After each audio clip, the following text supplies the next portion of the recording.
So, hello friends. Gonna try to get through this.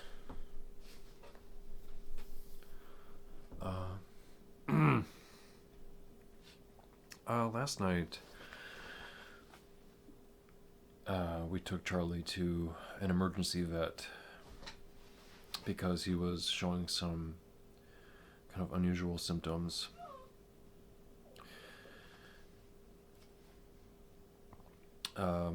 He was kind of being very reclusive, and he was drinking a lot of water. He wasn't really eating a lot of food, and he wasn't sleeping with us in bed. He would normally, lay next to me in bed at night, and he would just kind of almost hiding behavior. So we took him to the vet, and he was diagnosed with IMHA, which is a life-threatening condition in cats where the immune system attacks and destroys blood cells. So he was at the vet for about 8 hours last night. And this was a 24-hour emergency vet that our normal vet couldn't handle him at the time, and they recommended that we just take him to emergency vet right away. So cat mom Jen took him, and I drove there after work, and he had developed like a slightly yellowish color to his skin, and by the time that I had gotten there, his skin was almost a mustard color.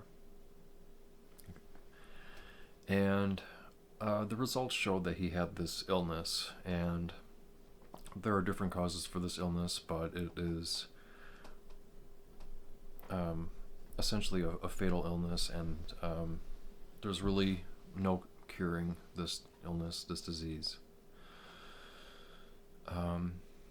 My gut feeling is that he had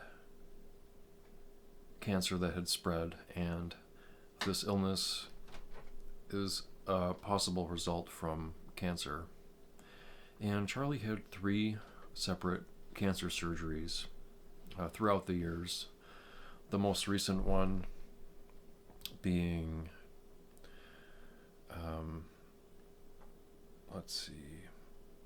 just a couple years ago. I think June of 2022 was his last surgery, and that's when I decided to make this channel. Because I didn't know if he would be around. And 3 cancer surgeries, 3 skin cancer surgeries is, it's kind of a lot. He seemed to be very susceptible to these skin tumors.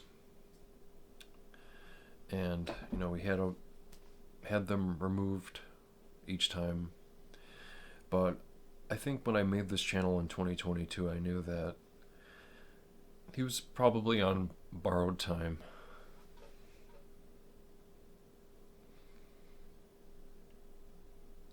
So,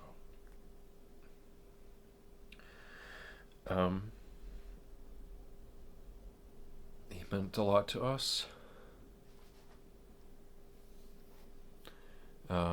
He meant a lot to you.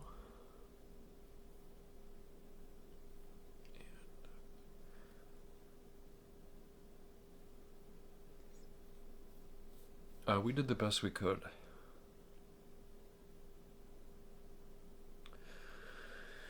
And I love him very much. I think I'm gonna be also writing kind of a Dear Charlie letter to him, like a kind of an obituary or a Dear Charlie letter as a community post.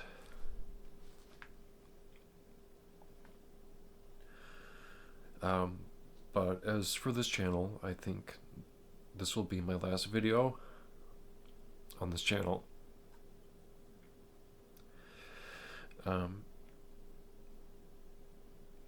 I have I have a lot of memories of him, and I think this channel has probably some of the best memories of him.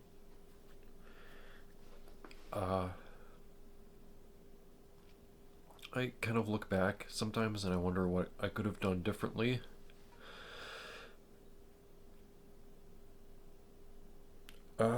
And I think, I'm not sure, but sometimes I wish I would have started this channel earlier, sooner, earlier in his life. I met him in 2014 when he was 5 years old, and I never even really considered starting a YouTube page or making YouTube videos or even cat videos. I never really even made cat videos. Uh,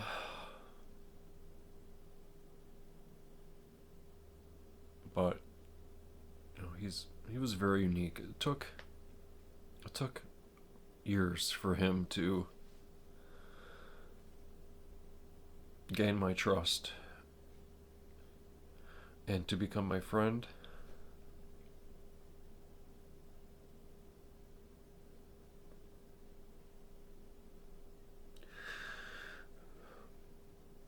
I don't know, some cats are immediately affectionate, but Charlie was not. I remember the first time that we noticed these skin tumors on him. Everyone that knew Charlie, well, no one liked him. He was very aggressive and kind of mean. He was mean and aggressive towards people. He didn't like people. And everyone.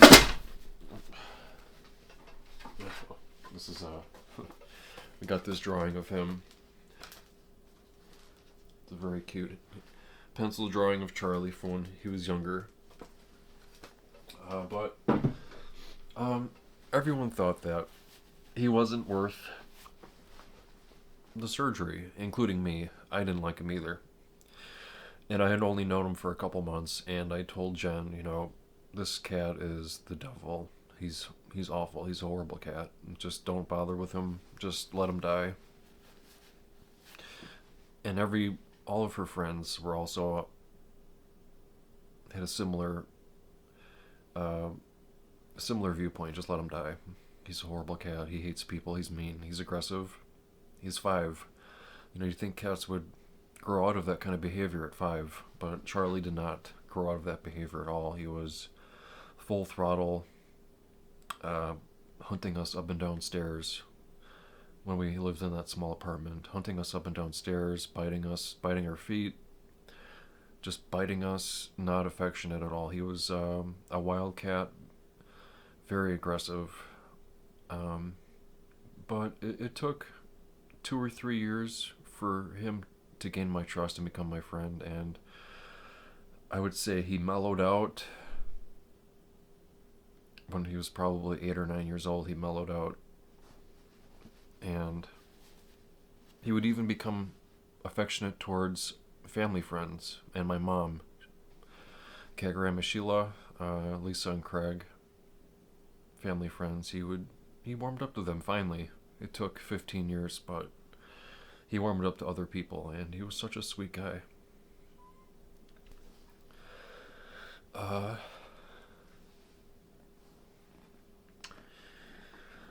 wish he would have gotten along better with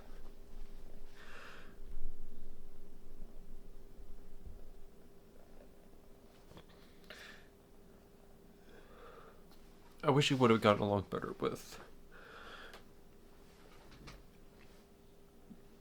Noah. Noah loved him so much.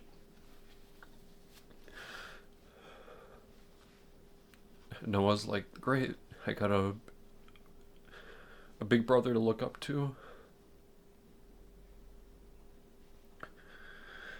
And Charlie didn't want to have anything to do with Noah.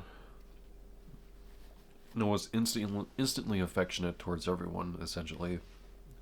Wanted to be Charlie's friend, wanted to cuddle on Charlie, wanted to groom Charlie.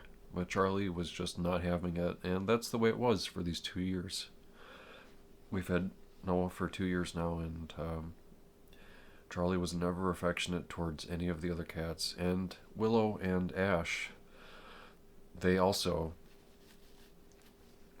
tried several times, multiple times, to cuddle up to Charlie, to be affectionate towards him, but he just didn't want to have anything to do with it. I think by that time, though, this was 3 or 4. We've had him for about, Ash and Willow, for I think 4 months now, 5 months, close to that, something like that. And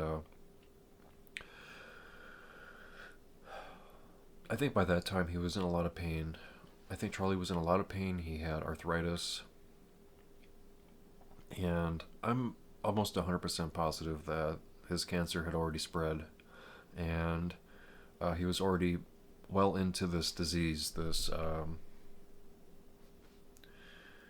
disease, this horrible disease that there's no cure for, this IMHA disease. 80% there's no going back, unless, it's a terrible disease. Essentially, the cat becomes allergic to its own blood, and we looked into possible treatments. Like, how do we fix this? Of course, you want to ask, what can we do tonight? And this was last night, so what can we do? And the vet said, well, there's prednisone, there's ultrasounds, and there's also end of life. And Charlie's condition was rapidly deteriorating. I know this video is getting kind of long, but his condition was rapidly deteriorating, but I owe this to his really diehard fans. My initial first thoughts were, yeah, let's do the ultrasound. Let's do the prednisone. Let's try to figure out what's going on here.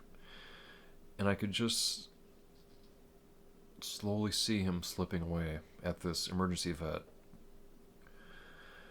And we got more details about, okay, what would the ultrasound, the details about that, like how does that happen?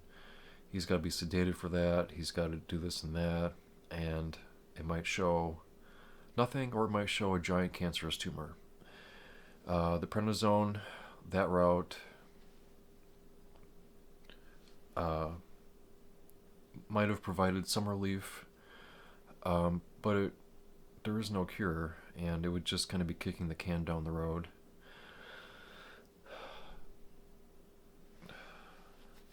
He would have required daily medication, daily blood draws for blood sampling, almost daily, weekly, daily, frequent.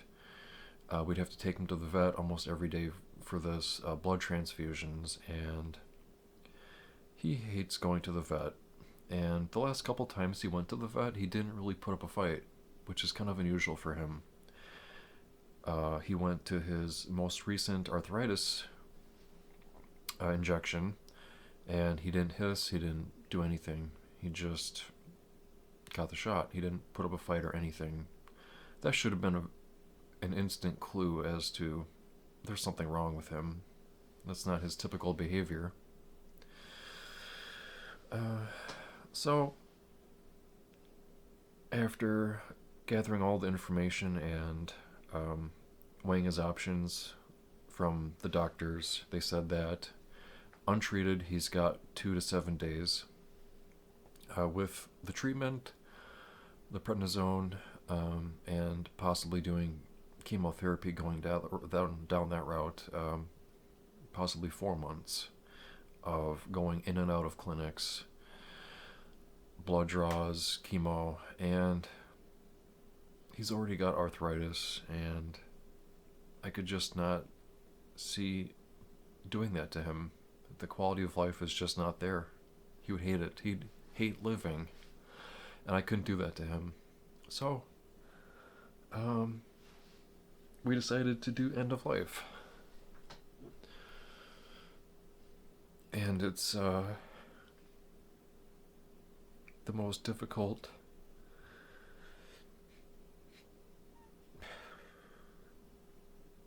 decision I've ever had to make. Uh,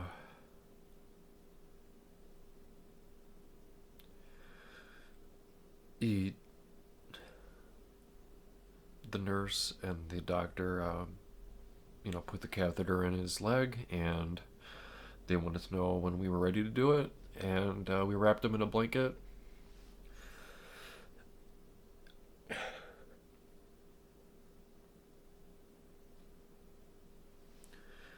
Uh,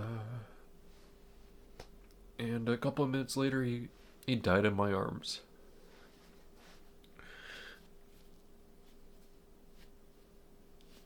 He, so, I guess that's that. We have a small amount of Charlie fur that I kind of kept for memory's sake. We would brush them, and I would take the fur and put it in a plastic bag. So we have a little bit of Charlie fur in a plastic bag. So, I was thinking about maybe offering if people wanted to send me a mailing address or something. I haven't really made this decision yet. I'm still very upset, as you can tell. But I just thought I owed this a video to his fans. A lot of people to name. And I know we've gotten some comments about, well, maybe we could have done more for him, and why didn't we take him to get a second opinion or something like that. Well, his condition was deteriorating fast, and hauling him around our town to different emergency clinics did not really seem like a very fair option to him. So I made the choice to end his suffering. And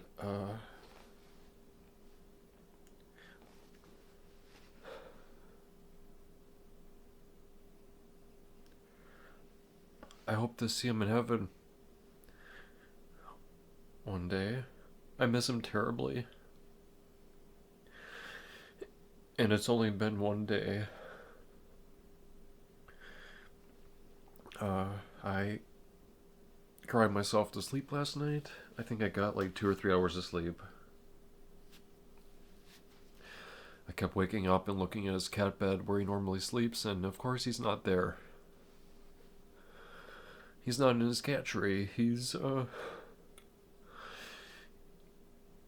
gone forever. So I think we had a special bond because it took so long for him to gain my trust. He had a very unique personality, and ultimately it was my honor to share him with the world on his channel and on Noah's channel. So I'm happy you could watch, but I think this is probably it for videos for his channel. I don't think I have any videos of him stored up on his channel. I think I might have some videos on Noah's channel that we made, when we kind of combined channels, sort of. So, but I really hope that you stick around and join us on Noah's channel. It's Noah the Cat on YouTube. So, thank you for watching. And he meant a lot to us. I miss him terribly.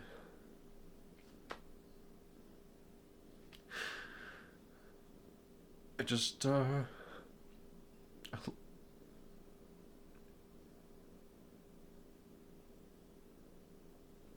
love him so much.